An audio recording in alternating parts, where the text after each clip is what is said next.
Исәнмесез укучылар. Бүгенге көндә кулланыла торган күп әйберләр урта гасырларда уйлап табылган. Вакыт үткән саен алар камилләшә генә төшкәннәр. Бүгенге дәрестә әлеге уйлап табулар һәм фәнни ачышлар турында сөйләшербез. Урта гасырларда астрология һәм алхимия зур үсеш ала. Астрологлар йылдызлар буенча киләчәкне билгеләп була дип баралар.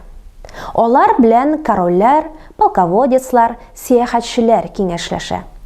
Алхимиклар теләсә нинди металлны алтынга әйләндерә торган тылсымлы таш эзләү белән мәшгуль булалар. Шулай да астрологлар һәм алхимикларның күзәтүләре һәм тәҗрибәләре астрономия һәм химия буенча белемләр тупларга ярдәм итә. Алхимиклар мәсәлән металл эретмәләрен, буяу, дару матдәләрен табу усулларын камилләштерәләр. Күп кенә химик приборлар уйлап табылар.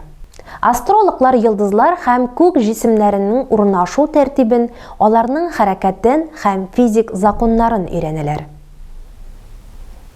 Укучылар, әйдәгез медицина өлкәсендәге булган яңалыкларны карап китик.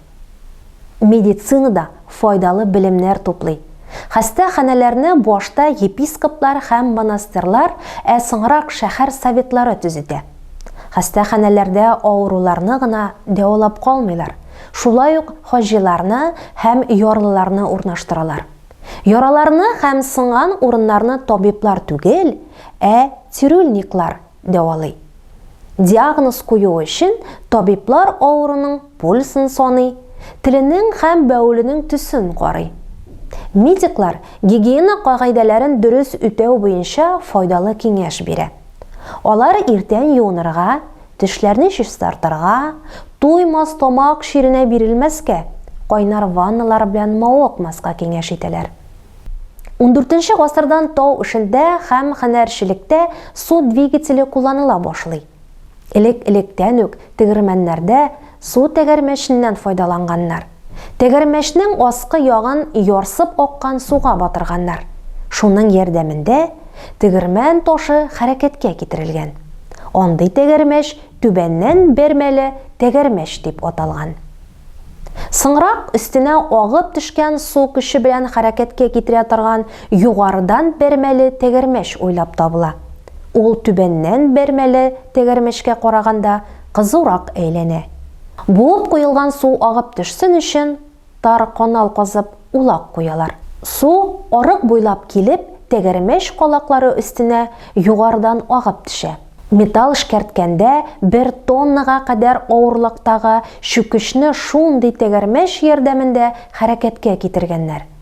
Кәгазь җитештерүдә су двигателе ярдәмендә прессларны күтәргән һәм төшергәннәр. Тау эшендә руда чыгарганнар һәм ваклаганнар, шахтадан су бушатканнар. Бу тирәнрәк шахталар казырга мөмкинлек биргән. Укучылар, металлургия һәм металл эшкәртүдәге яңалыкларга күз салыйк. Металл эретү һәм аны эшкәртүдә мөһим камилләштерүләр бара. Элек металлны кичкенә мишләрдә эреткәннәр, аңа кул белән күреккә басып һава эрдергән домна мишләрендә руда эретү күпкә тизрәк була. 14нче гасырдан алып зур металл эретү мишләре, ягъни домналар төзи башлыйлар. Домна мишләренең төзелешен карыйк. Аларның биеклеге 3-4 метрга җитә. Су тәгәрмәче мишкә көч белән һава эрдерә торган зур күреккә таштырыла. Шуның нәтиҗәсендә домнада югары температурага ирешелә. Бу температурада руда эри һәм аннан сыйык шуен барлыкка килә. Шуеннан төрле әйберләр кыйып ясыйлар. Яңадан эреткән шуеннан тимер һәм корыч кыялар. Металл эшләнмәләр элеккегә караганда шактый күбрәк җитештерелә башлый. Домналарда металл эретү өчен агач кына түгел, әгәр якын тирәдә таш күмер ятмалары булса, ул ягулыктан да файдаланалар. Ату коралы җитештерү өчен шуен белән тимер күп кирәк була. 14 гасырда крепостларны камаганда күбесенчә авыр туплардан, кыр бәрелешләрендә җиңел кораллардан файдаланалар. Бу исә тупларны борылышлы лафетларга урнаштыра башлаганнан соң гына мөмкин була. 16 гасыр башында пехотачылар кулында авыр мылтыклар, мушкетлар күренә башлый.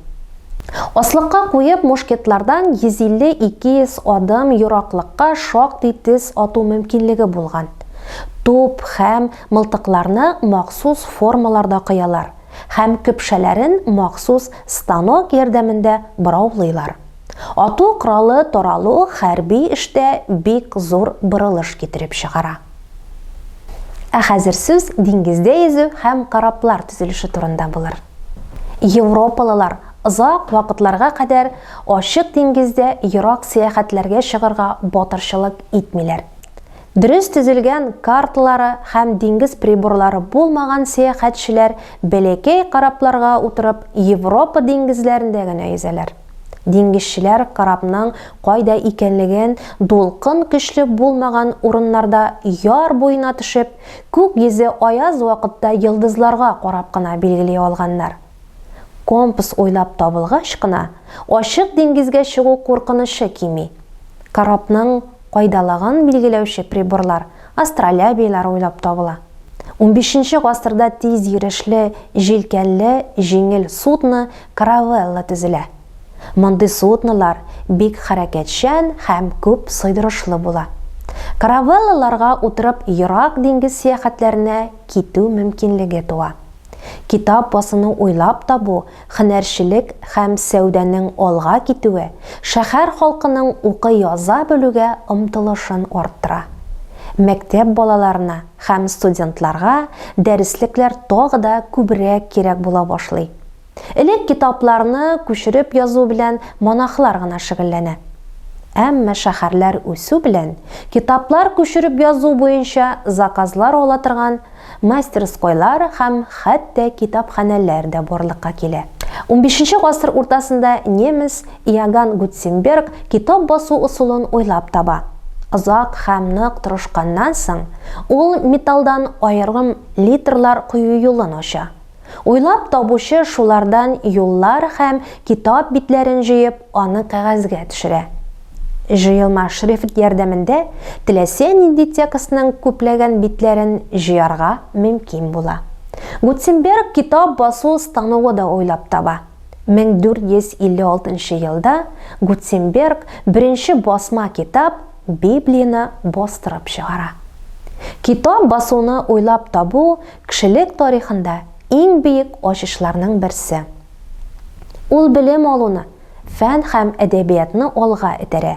Басма китап кешеләр туплаган белемнәрнең тизрәк тарала башлавын ярдәм итә.